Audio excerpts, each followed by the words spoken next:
আসসালামু আলাইকুম ওয়া রাহমাতুল্লাহি ওয়া বারাকাতুহু। আজকে আমি কথা বলবো পাক পাকিজা অর্থাৎ পবিত্রতা অর্জনের গুরুত্ব ও প্রয়োজনীয়তা সম্পর্কে। এই ব্যাপারে কুরআনুল কারীম থেকে একখানা আয়াত তেলাওয়াত করেছি। রাসূল সাল্লাল্লাহু আলাইহি ওয়াসাল্লামের অসংখ্য অগণিত হাদিস রয়েছে। এই হাদিসের মধ্য থেকে একখানা হাদিসের অংশ তেলাওয়াত করেছি। আয়াত এবং হাদিসের আলোকে কয়েকটি কথা বলবো। ওমা তাওফীক ইল্লা বিল্লাহ। তো যারা উপস্থিত এবং যারা এখনো আসতে পারে না, আসতেছে, সকলেই যাতে করে আমলের নিয়তে হেদায়েতের উদ্দেশ্যে কথাগুলি বলতে পারি এবং সকলেই আমলের নিয়তে শুনতে পারি। আল্লাহ সেই তৌফিক দান করুক। সকলে বলুন আমিন। ইসলামী শরীয়তে পবিত্রতা অর্জনের গুরুত্ব ও প্রয়োজনীয়তা সম্পর্কে বলতে হলে প্রথমেই সালাতের প্রসঙ্গ চলে আসে। কারণ এই সালাত হচ্ছে ইসলামের দ্বিতীয় স্তম্ভ, দ্বিতীয় রুকন, দ্বিতীয় পিলার। এই সালাতের মাধ্যমে কাফের মুসলমান এদের মধ্যে পার্থক্যকারী হলো সালাত। মুসলমান সালাত আদায় করে, কাফের সালাত আদায় করে না, পার্থক্য রয়েছে।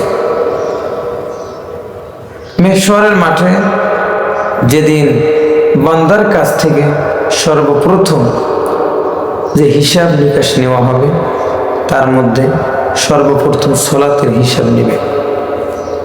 এই সালাতে যদি ত্রুটি দেখা যায়, ত্রুটি বিচ্ছেদ দেখা যায়, অন্য অন্য আমল ত্রুটি বিচ্ছেদ বলে গণ্য হবে। আর যদি এই সালাত এর মধ্যে কোনো প্রকার ত্রুটি বিচ্ছেদ দেখা না যায়, অন্য অন্য আমলও সঠিক বলে গণ্য হবে। সুবহানাল্লাহ। তাহলে এর গুরুত্ব অনেক অনেক বেশি। এবারে তাকাও কুরআনুল কারীমের দিকে। এই কুরআনুল কারীমের শুরু থেকে শেষ পর্যন্ত বহু জায়গায় আল্লাহ সুবহানাহু ওয়া তাআলা সালাতের কথা বলেছেন। কোন কোন জায়গায় সালাত কায়েম করার কথা, সালাত প্রতিষ্ঠা করার কথা বলেছেন। আবার কখনো কখনো সালাতের মাধ্যমে প্রার্থনা, আল্লাহ তাআলার কাছে সাহায্য চাওয়ার কথা বলেছেন। এই কারণেই রাসূল সাল্লাল্লাহু আলাইহি ওয়াসাল্লামের চোখ শীতলকারী ইবাদত হলো সালাত। শুধু তাই নয়, বান্দা এবং আল্লাহর মাঝে, বান্দা এবং আল্লাহর কাছে, বান্দা এবং আল্লাহর মাঝে যোগাযোগের মাধ্যম হচ্ছে সালাত। সুবহানাল্লাহ। তাহলে এই সালাতের গুরুত্ব অনেক অনেক বেশি। এই সালাত পর্যন্ত যদি আসতে হয়, সালাত যদি আদায় করতে হয়, অবশ্যই তাকে তহরত তথা পবিত্রতা অর্জন করতে হবে। ঠিক কিনা? পবিত্রতা অর্জন ব্যতীত সালাত আদায় করা যাবে না। সালাত আদায় করতে হলে, কুরআনুল কারীম স্পর্শ করতে হলে কি করতে হবে? পবিত্রতা অর্জন করতে হবে। পবিত্রতা ব্যতীত সালাত আদায় করা যায় না। এই পবিত্রতা অর্জন করবেন কিভাবে? পবিত্রতা অর্জন করতে হবে পানি এবং মাটির মাধ্যমে। ঠিক কিনা? এ কারণে ফুকাহা ইকরাম তহরত তথা পবিত্রতার অধ্যায় দিয়ে শুরু করেছেন। তাই আমরা দেখতে পাই নির্ভরযোগ্য ছোট বড় সকল গ্রন্থগুলো ফুকাহা ইকরামগণ তহরত তথা পবিত্রতার অধ্যায় দিয়ে শুরু করেছেন। এজন্য ইসলামের সকল ভিত্তিসমূহের মধ্যে সালাতকে প্রধান বলে আখ্যায়িত করা হয়েছে। সুতরাং সালাত যদি সঠিকভাবে বিশুদ্ধভাবে যদি কেউ আদায় করতে চায়, অবশ্যই তাকে পবিত্রতা অর্জন করতে হবে। ঠিক কিনা? এই পবিত্রতা ব্যতীত সালাত আদায় করতে পারবে না। সালাতের চাবিকাঠি হচ্ছে পবিত্রতা। এ ব্যাপারে হাদিস শরীফের মধ্যে এসেছে মিফতাহুস সালাতিত তুহুর, পবিত্রতা হচ্ছে সালাতের চাবিকাঠি। অপবিত্র মানুষ ঝুলন্ত তালার ন্যায়, তালা যখন চাবি দ্বারা খুলে দেওয়া হয় তালা খুলে যায়, ঠিক অপবিত্র মানুষ যখন সে গোসল করবে, যখন সে উযু করবে, সে পবিত্র হয়ে যায়। সুবহানাল্লাহ। মোট কথা হচ্ছে পবিত্রতা হচ্ছে সালাতের অপরিহার্য একটা শর্ত। পবিত্রতা ব্যতীত সালাত আদায় করা যায় না। এই তহরতের আবিধানিক অর্থ কি? এই তহরতের আবিধানিক অর্থ হচ্ছে দৃশ্যমান ও অদৃশ্যমান সকল নাপাকি থেকে পরিচ্ছন্নতা ও পবিত্রতা অর্জন করা। আর শরীয়তের পরিভাষায় বলা হয়েছে অপবিত্রতা মুক্ত হওয়া, নাজাসাত দূর করা।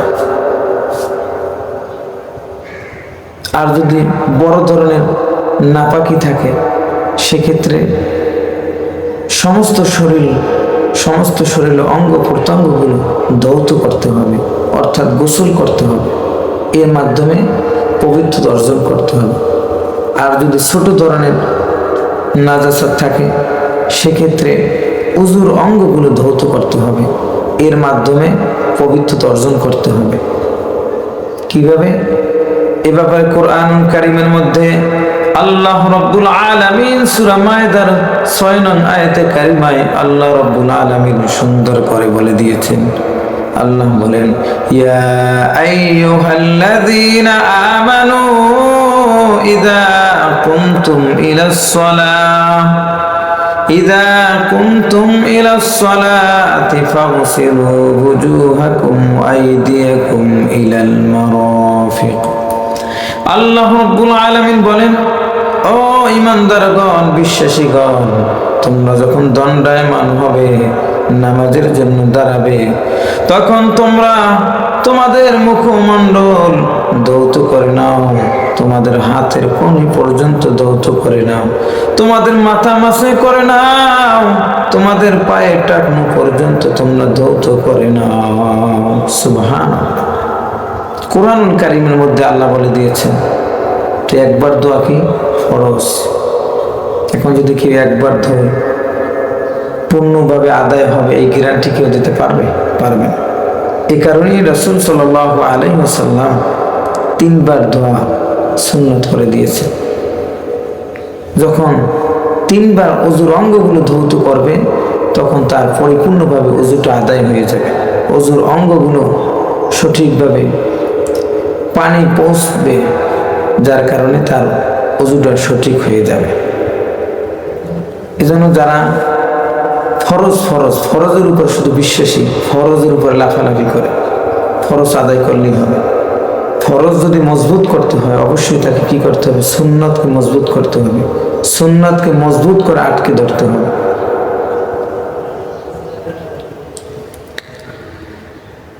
পবিত্রতা আল্লাহ রাব্বুল আলামিন পছন্দ করেন। আল্লাহ রাব্বুল আলামিন নিজেই পাক এবং পবিত্র। হাদিসে কুদসির মধ্যে এসেছে, ইন্নাল্লাহা তাইয়্যিবুন লা ইয়াকবালু ইল্লা তাইয়্যিবা। আল্লাহ রাব্বুল আলামিন পাক এবং পবিত্র, তাই তিনি পবিত্রতাকে পছন্দ করেন, ভালোবাসেন। সুবহানাল্লাহ। যেমন কেউ যদি পবিত্রতা বর্ণনা করে আল্লাহ রাব্বুল আলামিন তাকে পুরস্কার দান করেন। সুবহানাল্লাহ। আপনারা সুবহানাল্লাহ পাঠ করলেন, আল্লাহ তাআলা পুত পবিত্র, আল্লাহর কোনো দোষ নাই এটা বললেন, আল্লাহ তাআলা খুশি হয়ে গেলেন। জান্নাতের মধ্যে একটা ছায়াদার গাছ হয়ে গেল, এমন গাছ যে গাছের নিচ থেকে একটা ঘোড়া দৌড় দিয়ে যাইতে পারে। সুবহানাল্লাহ। আল্লাহ তাআলা পুত পবিত্র, আল্লাহর জান্নাতটা পুত পবিত্র, মানুষের মধ্য থেকে যারা পুত পবিত্র, আল্লাহ তাআলা তাদেরকে পছন্দ করেন। আল্লাহ তাআলা তাদেরকে অনন্ত অসীম কাল জান্নাতের মধ্যে তাদেরকে মেহমানদারি করাবে। সুবহানাল্লাহ। এ কারণে ইসলামের ছোট ছোট পুত পবিত্রতার নাম রয়েছে, ইসলামের কিছু কিছু বিধি বিধানের নাম রয়েছে। আমরা আমাদের মাথা থেকে পায়ের তালু পর্যন্ত পুত পবিত্র রাখবো। আমাদের লেবাস, আমাদের পোশাক পুত পবিত্র রাখবো। এটাই আল্লাহ রব্বুল আলামিন আমাদের কাছ থেকে চান। আল্লাহ রব্বুল আলামিন এই পুত পবিত্র থাকলে আল্লাহ তার বান্দার প্রতি খুশি হয়ে যায়। সুবহানাল্লাহ। আর যদি অপবিত্র থাকে, আল্লাহ তাআলার সাক্ষাতের পারমিশন তার জন্য নাই। যেমন নামাজের বাহিরে এবং ভিতরে ফরজ রয়েছে। এই ফরজের মধ্যে একটা ফরজ হচ্ছে কাপড় পাক।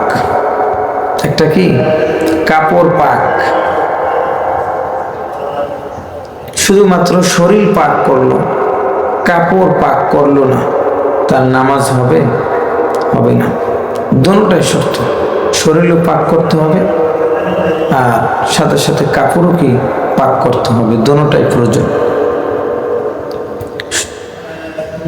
যেমন দুনিয়ার রাজা বাদশাহ সুন্দর পোশাকওয়ালা দেখলে খুশি হয়ে যায়, ঠিক কিনা?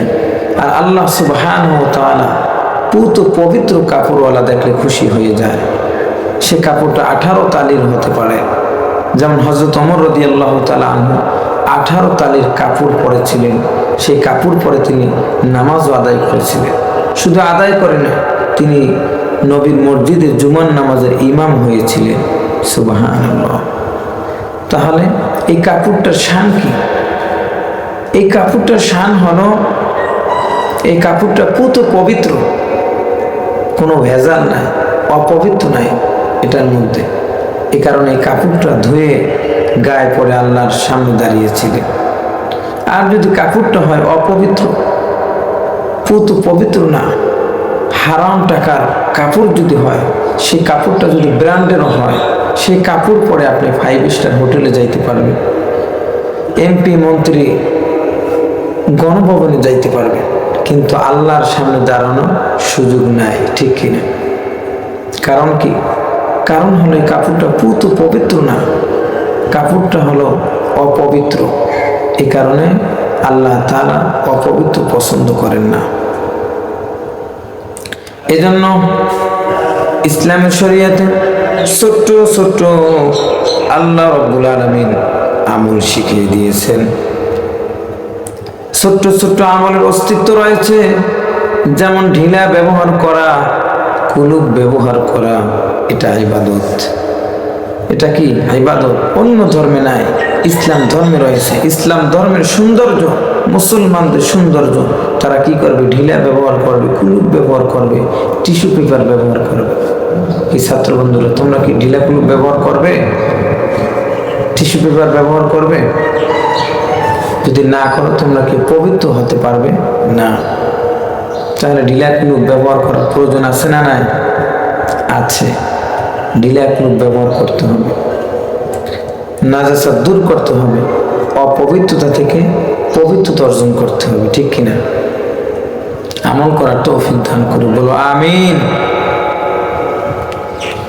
তো যখন এই ঢিলা কুলুপ ব্যবহার করবে, টিস্যু পেপার ব্যবহার করবে, আর অপর দিক থেকে যদি প্রস্রাব শরীরে লেগে, কাপড় লেগে, আর এটা যদি অভ্যাসে পরিণত হয়ে যায়, তার জন্য আবার কঠিন আযাবের কথা বলা হয়েছে, কবরে আযাব হবে। আর যদি কেউ এতটুকু অপবিত্রতা থেকে ঢিলা ব্যবহার করে, কুলুপ ব্যবহার করে, টিস্যু পেপার ব্যবহার করে, আল্লাহ রাব্বুল আলামিন তার ওই বান্দাদের প্রতি খুশি হয়ে যায়, তাদের প্রশংসা করতে থাকে। এভাবে করে বান্দা যখন বাথরুমে প্রবেশ করবে, বাথরুমে ঢুকবে, তখন কোন পাও দিয়ে ঢুকবে? কোন পাও? বাম পাও দিয়ে ঢুকবে। মসজিদে কোন পাও দিয়ে ঢুকবে? ডান পা দিয়ে ঢুকবে। মনে থাকবে তো? মসজিদে যখন ঢুকবে ডান পা দিয়ে ঢুকবে, আর যখন বাথরুমে ঢুকবা তখন কোন পা দিয়ে ঢুকবা? বাম পা দিয়ে ঢুকবা। আর দোয়া করবে, আল্লাহুম্মা ইন্নী আউযু বিকা মিনাল খুবুসি ওয়াল খাবাইস। আয় আল্লাহ, নাপাক বাথরুম থেকে, যেখানে খবাইস রয়েছে, দুষ্ট শয়তান রয়েছে, ওই নাপাক বাথরুম থেকে, দুষ্ট শয়তান থেকে তোমার কাছে পরিত্রাণ চাই, তোমার কাছে পানাহ চাই। এজন্য দোয়া করার দরকার আছে না নাই? আছে। শয়তানের পছন্দনীয় জায়গা কোন জায়গা? বাথরুম। এটা হলো শয়তানের পছন্দনীয় জায়গা। এজন্য একদল মানুষ আছে যারা বিড়ি খায়, যাদের অভ্যাস হয়ে গিয়েছে, তারা কিন্তু বিড়ি খাইতে খাইতে বাথরুমে গিয়েও বিড়ি খায়। ঠিক কিনা বলো? বাথরুমে গিয়েও বিড়ি খায়। জিজ্ঞেস করবে কেন খান? টেনশন দূর করে। তার নাকি পায়খানা ক্লিয়ার হয় না ওটা না খান। নাউজুবিল্লাহ। এজন্য বাথরুম এটা নাপাক জায়গা, শয়তানের পছন্দনীয় জায়গা। এখান থেকে কাজ ছেড়ে, হাজত ছেড়ে অতি দ্রুত ওখান থেকে বেরিয়ে আসতে হবে। আর আল্লাহর পছন্দনীয় জায়গা কোনটা? এই মসজিদ, মাদ্রাসা, কোরআনের মজলিস, যেখানে কোরআন তেলাওয়াত করা হয়, এইটা হলো আল্লাহর পছন্দনীয় জায়গা। এই মসজিদ আল্লাহর পছন্দনীয় জায়গা। এখানে আল্লাহ তাআলার তরফ থেকে তোমাদের উপর রহমত নাজিল হতে থাকে। সুবহানাল্লাহ। আল্লাহ তাআলার তরফ থেকে তোমাদের উপর রহমত নাজিল হতে থাকে। তাহলে এই মসজিদে যখন প্রবেশ করবে, কোন পা দিয়ে প্রবেশ করবে? ডান পা দিয়ে প্রবেশ করবে। আর এই দোয়া পড়বে, আল্লাহুম্মা আফতাহ লি আবওয়াবা রাহমাতিক। আয় আল্লাহ, তোমার পছন্দনীয় জায়গায় উপস্থিত হয়েছি, তোমার সকল রহমতের দ্বারগুলো তুমি আমার জন্য খুলে দাও। সুবহানাল্লাহ। রাসূল সাল্লাল্লাহু আলাইহি ওয়াসাল্লাম এই দোয়া শিক্ষা দিয়েছেন। রাসূল সাল্লাল্লাহু আলাইহি ওয়াসাল্লাম শিক্ষা দিয়েছেন কে? আল্লাহ। এটা ইয়াকিন, বিশ্বাস রাখতে হবে সমস্ত শিক্ষা আল্লাহ তাআলার তরফ থেকে। আল্লাহ শিক্ষা দিয়েছে, ঠিক কিনা? তো এই জন্য আল্লাহ তাআলার কাছে নাপাক জায়গা যেমন অপছন্দনীয়, ঠিক তদ্রুপভাবে নাপাক কাপড়, নাপাক বদনও আল্লাহ তাআলার কাছে অপছন্দনীয়, ঠিক কিনা? এজন্য মুশরিকরা নাপাক, তাদের দেহ নাপাক। ইন্নামাল মুশরিকুনা নাজাস। মুশরিক হিসাবে নাপাক, তাদের দেহ কি? নাপাক। আর মুসলমানদের দেহ কি? পাক। মুসলমানদের দেহ পাক রাখার জন্যই আল্লাহ রাব্বুল আলামিন এই আমলগুলো দিয়েছে। কিন্তু বান্দা এগুলোকে অবহেলা করে। কি করে? অবহেলা করে, আদায় করে না, আমলগুলো করে না। আল্লাহ রাব্বুল আলামিন তার বান্দা যদি এই আমলগুলো করে, এই আমলগুলো করে থাকে, ছোট্ট ছোট্ট আমলগুলো করে থাকে, তাহলে আল্লাহ রাব্বুল আলামিন তার পেয়ারা বান্দা হয়ে যাবে। ওই মানুষগুলো আল্লাহ রাব্বুল আলামিনের প্রিয় বান্দা হয়ে যাবে। সুবহানাল্লাহ। যেমন সপ্তাহে হাতের নখ ছোট করা, মোষ ছোট করা, বগলের নিচ সাফ করা, শুক্রবার দিন যদি কেউ হাতের নখগুলো কেটে ছোট ছোট করে, তার জুমার নামাজের প্রতিটি সিজদার মর্যাদা আল্লাহ রাব্বুল আলামিনের কাছে বেড়ে যাবে। সুবহানাল্লাহ। তার মর্যাদা আল্লাহ রাব্বুল আলামিন বাড়িয়ে দিবে। কিন্তু একদল মানুষ আছে, তারা কি নখ কাটে না, এই নখ ছোট করে না, নখ কি ছোট করে না, তারা বড় রাখতেছে। মাসের পরে মাস যাইতেছে, নখ বড় হয়ে যাইতেছে। আবার একজন মানুষ কি করে, এই নখের উপরে নেল পালিশ মাখে। নেল পালিশ, বিভিন্ন কালারের নেল পালিশ তারা নখের উপরে লাগায়, বিভিন্ন কালার।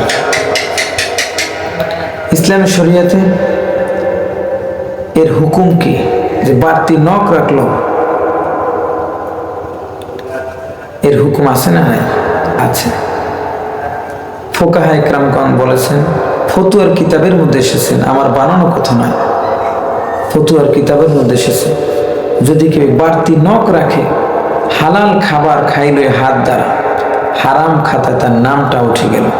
নাউজুবিল্লাহ। কত বড় কথা বলা হয়েছে।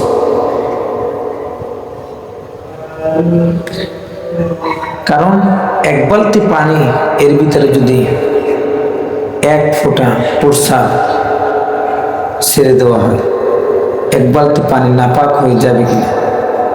এক বালতি পানি নাপাক হয়ে যাবে।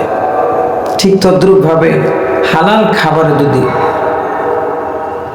এই বড় নখ, বাড়তি নখ, এর ছোঁয়া যদি হালাল খাবার উপরে লাগানো হয়, ওই খাবারের নাপাক স্পর্শ করলে এই খাবারে অপবিত্রতার ছোঁয়া লেগে যায়।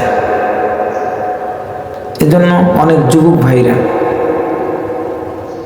অনেক রয়েছে যারা এটা জানে না, তারা বাজার থেকে হালাল খাবার কিরায় করে এনে কিন্তু তাদের বিবিরা এভাবে করে, বড় বড় নখ রাখে, হালাল খাবার পাক করে কিন্তু হারাম স্টাইল করে তারা খায়। ঠিক কিনা? এজন্য ছোট্ট আমল কিন্তু তহরতের অভাব, পবিত্রতার অভাব, অনেক বিপদের মধ্যে পড়ে আছে। এ থেকে বেরিয়ে আসার দরকার আছে না নাই? আছে।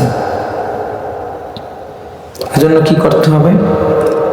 ঢিলা ব্যবহার করতে হবে, কুলুপ ব্যবহার করতে হবে, এই নখ ছোট করতে হবে, বদন পবিত্র করতে হবে, মোষ ছোট করতে হবে। ইসলামের সৌন্দর্য হলো দাড়ি বড় রাখা, মোষ ছোট করা। আর নাস্তিক্যবাদের সৌন্দর্য হলো দাড়ি কামিয়ে ফেলে দেওয়া আর মোষ বড় বড় রাখা। নাউজুবিল্লাহ।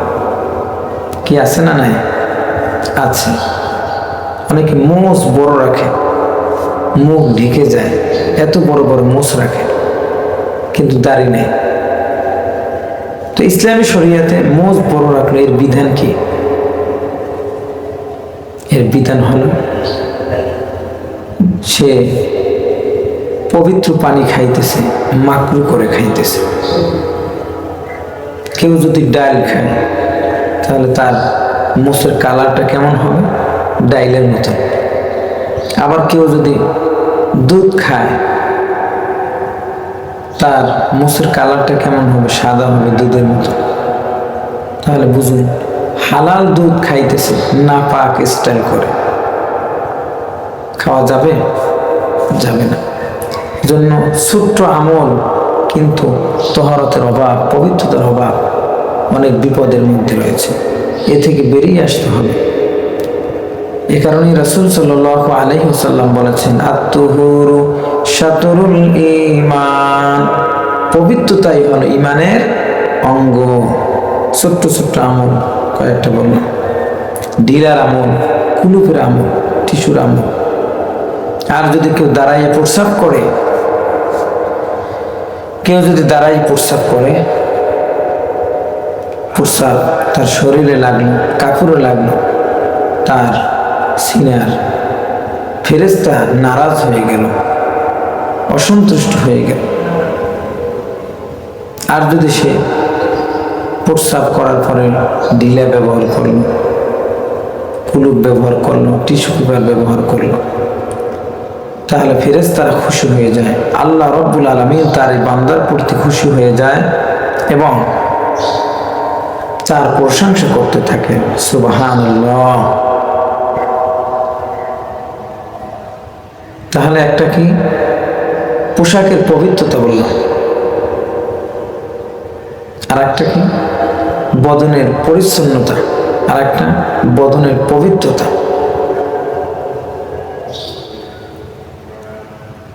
এই নখ ছোট করতে হবে আর মোষ ছোট করতে হবে আর যেটা ছোট করে সেটাকে কি করতে হবে? বড় করতে হবে। যেমন দাড়িকে কি করতে হবে? বড় করতে হবে। আর মোষ ছোট করা হয়, বড় করে রাখতেছে, মোষকে ছোট করতে হবে। ঠিক আছে?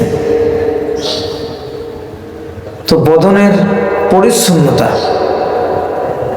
পরিচ্ছন্নতা হলো নখ ছোট করা, মোষ ছোট করা, বগলের নিচ সাফ করা ইত্যাদি। এগুলো হলো বদনের পরিচ্ছন্নতা। আর বদনের পবিত্রতা হলো গোসল করা, উজু করা, তায়াম্মুম করা। কাফেরদের গোসল নাই, তাদের কি রয়েছে? তাদের রয়েছে, তারা বলে কি ওয়াশ করে, ওয়াশ করতেছে। উজুর আদব আছে না? নাই? উজুর আদব আছে, ফরজ আছে, সুন্নাত আছে, মুস্তাহাব আছে। গোসলের ফরজ আছে, ওয়াজিব আছে, সুন্নাত আছে। যেমন গোসলের একটা ফরজ হলো সমস্ত অঙ্গে পানি পৌঁছানো, মাথা থেকে পায়ের তালু পর্যন্ত পানি পৌঁছানো। আরেকটা হলো নাকে পানি পৌঁছানো, গড়গড়া সহিত কুলি করা। বান্দা যখন এই আমল করবে তার দেহটা পাক হয়ে যাবে, তার শরীরটা পাক হয়ে যাবে। এই অবস্থায় যদি মালাকুল মউত আজরাইল তার কাছে চলে আসে, তার সাথে ভালো ব্যবহার করবে। সুবহানাল্লাহ। ওই বান্দার সাথে ভালো ব্যবহার করবে, কারণ সে পবিত্র, তার দেহটা পবিত্র অবস্থায় থাকার কারণে তার সাথে ভালো ব্যবহার করবে। শুধু তার একার জন্য নয়, সমস্ত মানুষের জন্য। যারা পবিত্র থাকবে তাদের সাথে মালাকুল মউত আজরাইল ভালো ব্যবহার করবে। যেমন হযরতে উসমান রাদিয়াল্লাহু তাআলা আনহু, তিনি পবিত্র থাকতেন, তার পবিত্রতা দেখে আজরাইল দাঁড়াইয়া যাইত। ইন্নাল মালাইকাতা লা তাস্তাহি মিনহু, তার পবিত্রতা দেখে ওই ফেরেশতারা বলতো, এত পবিত্র আপনি, আমরা তো এত পবিত্র থাকতে পারি না। সুবহানাল্লাহ। এজন্য উজু করার দরকার আছে না নাই? পবিত্র থাকার দরকার আছে না নাই? আছে। দেখা যায় সপ্তাহে একদিন উজু করলে হবে। একদল মানুষ আছে, তারা কেবলমাত্র জুমার নামাজ আদায় করার জন্য উজু করে, আছে না নাই? আর একদল মানুষ আছে শুধুমাত্র তারা বছরে 2 দিন উজু করে। একদিন হলো ঈদুল ফিতর, আর একদিন হলো ঈদুল আজহা। ঈদের নামাজ এবং ঈদুল আজহার নামাজ আদায় করার জন্য তারা কি করে? উজু করে। আর কি করে? সপ্তাহে জুমার দিন জুমার নামাজ আদায় করার জন্য উজু করে। আহা! অথচ যে উজুর মাধ্যমে রাসূল সাল্লাল্লাহু আলাইহি ওয়াসাল্লাম তার উম্মতকে চিহ্নিত করবে, উজুর অঙ্গগুলো নূরে চমকাইতে থাকবে, তা দেখে দেখে নূর নবীজি তার উম্মতকে জান্নাতে নিয়ে যাবে। সুবহানাল্লাহ।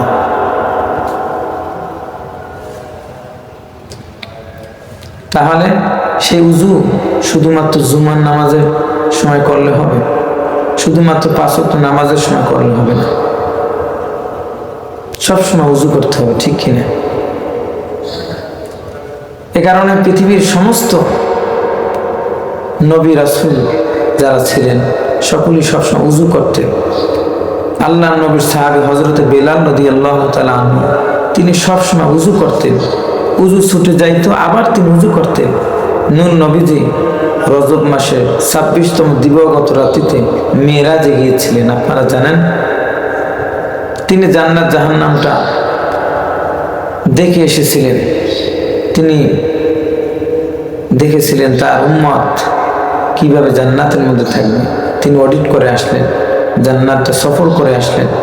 দুনিয়া আসার পরে হযরত বেলালকে ডাক দিলেন, হে বেলাল, কি ব্যাপার? তুমি দুনিয়াতে, কিন্তু তোমার পায়ের আওয়াজ জান্নাতের মধ্যে আসমানে শুনে এসেছি, কারণ কি? হযরত বেলাল বলতেছে, ইয়া রাসূলুল্লাহ, ওই যে তহরতের আমলটা, উজু ছুটে গেলে আবার উজু করি, ইয়া রাসূলুল্লাহ, এই ছোট্ট আমলটা করি এবং আমি 2 রাকাত নামাজ আদায় করি। সুবহানাল্লাহ। তাহলে দেখুন, এই উজুর আমলটা আল্লাহ রাব্বুল আলামিন কোথায় পৌঁছে দিয়েছে। তার সম্মান মর্যাদা আল্লাহ রাব্বুল আলামিন শুধু দুনিয়াতে নয়, জান্নাতের মধ্যে পর্যন্ত পৌঁছে দিয়েছে। এজন্য উযু করব তা দিয়েছে, শুধুমাত্র 5 ওয়াক্ত নামাজের জন্য নয়। কলেজে যাবেন উযু করবেন, স্কুলে যাবেন উযু করবেন, বাজারে যাবেন উযু করবেন, ঘর থেকে বেরিয়ে যাবেন উযু করবেন, যেটাই যান না কেন উযু করবেন, রাতে যখন ঘুমাইতে যাবেন উযু করবেন। কারণ কি? কারণ হলো পবিত্রতা বন্ধন মানুষকে ইফতিজিল শিক্ষা দেয়াতে পারে না। পবিত্র বন্ধন মানুষকে অত্যাচার, নির্যাতন, গালিগালাজ করা শিক্ষা দিতে পারে না। পবিত্র বন্ধন মানুষকে হারাম খাবার শিক্ষা দিতে পারে না। পবিত্র বন্ধন মানুষের সাথে খারাপ ব্যবহার করা শিক্ষা দিতে পারে না। এজন্য পবিত্রতার গুরুত্ব অনেক অনেক বেশি। আমরা সবসময় পবিত্রতা